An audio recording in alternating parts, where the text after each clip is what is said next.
नमस्कार दोस्तों, स्वागत है आपका अपने यूट्यूब चैनल रेलवे अपडेट में।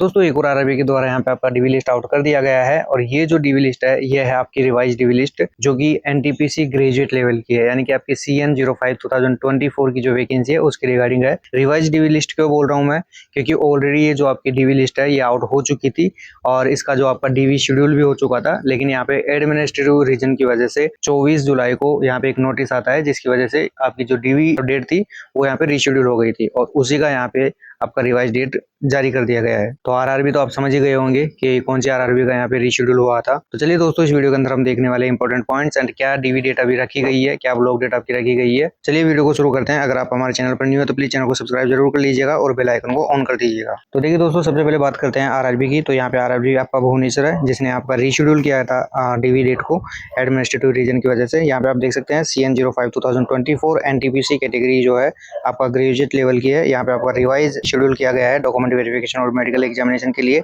यहाँ पे आपको बोला गया है कि जो कैंडिडेट को एडिशनल शॉर्टलिस्ट किए गए थे आपके डॉक्यूमेंट वेरिफिकेशन के लिए, उसका रिजल्ट यहाँ पे आपका 10 जुलाई को जारी किया गया था। एंड यहाँ पे जिन कैंडिडेट्स का डीवी शॉर्टलिस्ट किया गया है उन कैंडिडेट को कहाँ पे जाना है, तो यहाँ पे आपको बोला गया है railway recruitment board Bhubaneswar D79/80 Rail Vihar Chandrasekharpur Bhubaneswar, pin code है आपका 751023। यहाँ पे कैंडिडेट्स को जाना है। एंड उसके अलावा आपको बोला गया है कि कैंडिडेट्स को यहाँ पे SMS और ईमेल के द्वारा अलर्ट भेजे जाएंगे जो कि कैंडिडेट की ईमेल रजिस्टर्ड मोबाइल नंबर और ईमेल आईडी है उसके ऊपर आपके इको लेटर डाउनलोड करने के रिगार्डिंग। साथ में यहाँ पे आपको सेम A4 साइज के अंदर 2 सेट फोटोकॉपी करवानी है अपने सारे डॉक्यूमेंट्स की एंड उनको सेल्फ अटेस्टेड करके लेके जाना है। उसके अलावा 6 पासपोर्ट साइज फोटोग्राफ आपको लेके जाना है जो कि 1 महीने से पुरानी नहीं होनी चाहिए।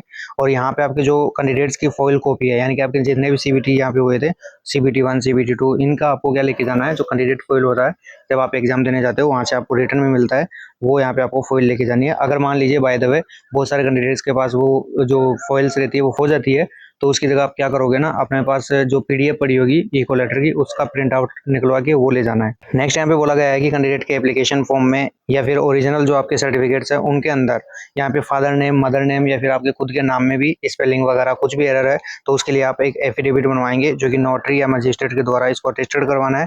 आपका स्टैम्प पेपर पे ये बनवाना है, साथ में आपको जो डीवी के टाइम पे आपको ये देना है।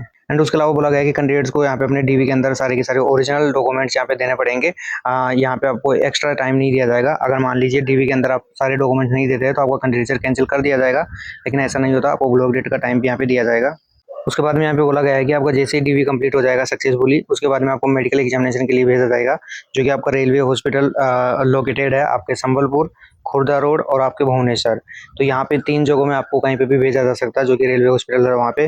आपका जैसे ही डीवी कंप्लीट हो जाएगा उसके बाद में, तो यहाँ पे बोला गया है कि कैंडिडेट को जो है वो आप प्रिपेयर होकर आना आपका 3 से 5 दिन यहाँ पे रुकने के लिए। एंड सेम बात यहाँ पे आपकी लिखी गई है दोस्तों की मेडिकल फीस जो है वो आपकी 24 रुपये रखी गई है। एंड यहाँ पे आपका उसके अलावा कोई यहाँ पे अदर चार्जेस नहीं है। यहाँ पे बहुत रेयर केस होते हैं जहाँ पे डॉक्टर्स को ऐसा लगता है कि यहाँ पे कैंडिडेट्स का जैसे कि CT स्कैन, अल्ट्रासाउंड या फिर और कोई अदर टेस्ट हो, आई टेस्ट हो या और कोई ऐसा टेस्ट हो जो कि रेलवे हॉस्पिटल के अंदर वो फैसिलिटी नहीं है, तो आपको प्राइवेट हॉस्पिटल सजेस्ट किया जाएगा वहाँ पे जाके और आपको जो है ये अपना मेडिकल वगैरह मतलब टेस्ट वगैरह जो भी बोलेंगे आपको वो करवाना है। वहाँ पे जो भी पैसा लगेगा वो आपको देना पड़ेगा। उसके अलावा रेलवे में यहाँ पे आपका 24 रुपये के अलावा कुल मिला की बात है कि 1 रुपया यहाँ पे नहीं लगता है। बाकी यहाँ पे बोला गया है कि जो कैंडिडेट को शॉर्टलिस्ट किए गए हैं वो प्योरली प्रोविजनल है, यानी कि अस्थायी है।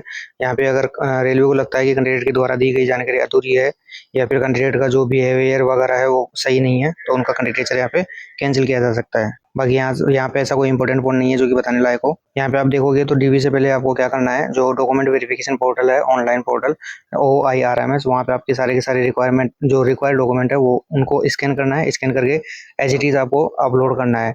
साथ में यहाँ पे आपका लेटेस्ट फोटोग्राफ और आपके सिग्नेचर एंड आपके 2 आइडेंटिफिकेशन मार्क ये भी यहाँ पे अपलोड करना है। ये जो डीवी डेट है तो देखो यहाँ पे सब आरआरबी जो है अपना अपना अलग अलग यहाँ पे टाइम देता है। कोई 4 दिन पहले देता है तो कोई 10 दिन पहले देता है। यहाँ पे आरआरबी भुवनेश्वर के द्वारा आपका जो है 7 दिन पहले बोला गया है कि ये एक्टिव हो जाएगा, तो 7 दिन पहले यानी कि आपकी डीवी डेट से 7 दिन पहले आप यहाँ पे अपलोड कर सकते हैं। यहाँ पे आपके ब्लॉक डेट के बारे में बताया गया है जिसमें बोला गया है कि एब्सेंट कैंडिडेट्स के लिए ब्लॉक डेट रखी गई है, वो रखी गई है 17/9/2026 यानी 17 सितंबर 2026, जो कि आपको सुबह 9 बजे रिपोर्ट करना है।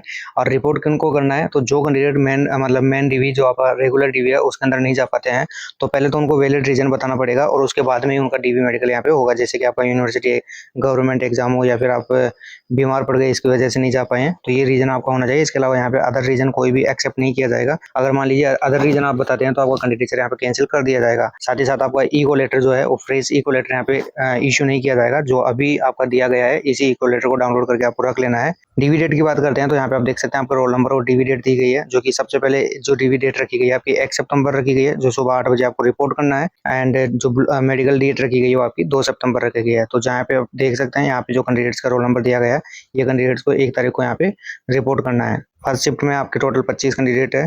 देन नेक्स्ट देखोगे आप तो 1 सितंबर को ही आपको 2 बजे दिन में 2 बजे यहाँ पे रिपोर्ट करना है। मेडिकल डेट जो रहेगी आपकी 2 सितंबर रहेगी। कितने कैंडिडेट है तो यहाँ पे आपके टोटल 15 कैंडिडेट है। फिर उसके बाद हम 2 सितंबर को देखोगे तो सुबह 8 बजे रिपोर्ट करना है। और मेडिकल डेट आपकी एक दिन बाद में रहती है सभी की। तो आपको मेडिकल जैसे कि आज डीवी है तो कल आपका मेडिकल होगा, सेम यहाँ पे भी ऐसा ही है। एंड यहाँ पे आपके 25 कैंडिडेट यहाँ पे पहली शिफ्ट में लिए गए हैं। फिर दूसरी शिफ्ट में आपके टोटल 15 कैंडिडेट ले गए हैं। तो एक दिन के अंदर आपके टोटल 40 कैंडिडेट यहाँ पे लिए जा रहे हैं। तो फिर नेक्स्ट यहाँ पे देखोगे तो आपका 7 सितंबर को रखा गया है डीवी डेट, यानी कि 4 दिन बाद में, 4 दिन का गैप है। सुबह 8 बजे रिपोर्ट करना है। देन आपका मेडिकल डेट जो रखी गई वो 8 सितंबर रखी गई है। टोटल यहाँ पे आपके कितने कैंडिडेट है तो 25 कैंडिडेट है फर्स्ट शिफ्ट के अंदर। देन उसके बाद में देखोगे तो सेकंड शिफ्ट में आपके कितना रखा गया है 7 तारीख को ही, तो 12 कैंडिडेट यहाँ पे रखे गए हैं। ऐसे करके टोटल जो आपके कैंडिडेट हैं यहाँ पे 117 कैंडिडेट का डीवी यहाँ पे रखा गया है। एंड यहाँ पे आप देखोगे तो फिर से आपका एक स्पेशल नोट दिया गया है, जिसमें आपको बोला गया है कि 10 तारीख को जो रिजल्ट जारी किया गया था उसके अंदर ये वाला जो रोल नंबर है आपका 4621 ये इंक्लूड किया गया था, जबकि आपका रोल नंबर 8021 था ये छूट गया था बाय मिस्टेक, ठीक है, रेलवे के द्वारा। तो रेलवे ने अभी क्या किया है, जो 21 वाला रोल नंबर है इसको मतलब शॉर्ट लिस्ट के अंदर नहीं माना गया है, यानी कि इसको ऐड नहीं किया गया है। साथ ही साथ आपका जो रोल नंबर 8021 है इसको शॉर्ट लिस्ट माना गया है। तो ध्यान रखिएगा, जो अभी प्रेजेंट के अंदर ये वाला रोल नंबर जो है इसको एग्जिट कर दिया है, यानी कि ये वाला रोल नंबर यहाँ पे नहीं है, बाय मिस्टेक हो गया था रेलवे के द्वारा, तो उन्होंने वापस से इसको सही किया है। एंड यहाँ पे आप कट ऑफ देख सकते हैं, आपकी जो रिवाइज कट ऑफ है, रिवाइज कट ऑफ यहाँ पे दी हुई है कैटेगरी नंबर 1 से लेके 5 तक। UR, ST, SC, OBC, NCL सभी की यहाँ पे कट ऑफ है। तो जो भी कैंडिडेट्स यहाँ पे फिल किए हैं फॉर्म और जो भी वेट कर रहे थे वो अपना यहाँ पे चेक कर सकते हैं। एंड उसके अलावा देख सकते हैं दोस्तों, ये आज ही के दिन जो है आपकी डीवी लिस्ट अपडेट की गई थी। तो यहाँ पे देख सकते हैं दोस्तों, ये थी आपकी रिवाइज डीवी लिस्ट जो कि RRB भुवनेश्वर द्वारा जारी की गई थी। सारा अपडेट मैंने आपको बता दिया है। और जैसे जैसे यहाँ पे अलग RRBs का यहाँ पे अपडेट आता रहेगा, मैं आपको टेलीग्राम के माध्यम से और यूट्यूब चैनल के माध्यम से, दोनों के माध्यम से यहाँ पे अपडेट करने की कोशिश करूंगा। आई होप दोस्तों वीडियो हेल्पफुल रहा होगा। हेल्पफुल रहे तो लाइक कीजिए, शेयर कीजिए, और चैनल को अभी तक सब्सक्राइब नहीं किया सब्सक्राइब जरूर कर लीजिएगा दोस्तों। आप लोगों के लिए बहुत मेहनत यहाँ पे करता हूँ। मिलते हैं अगले वीडियो में। धन्यवाद दोस्तों।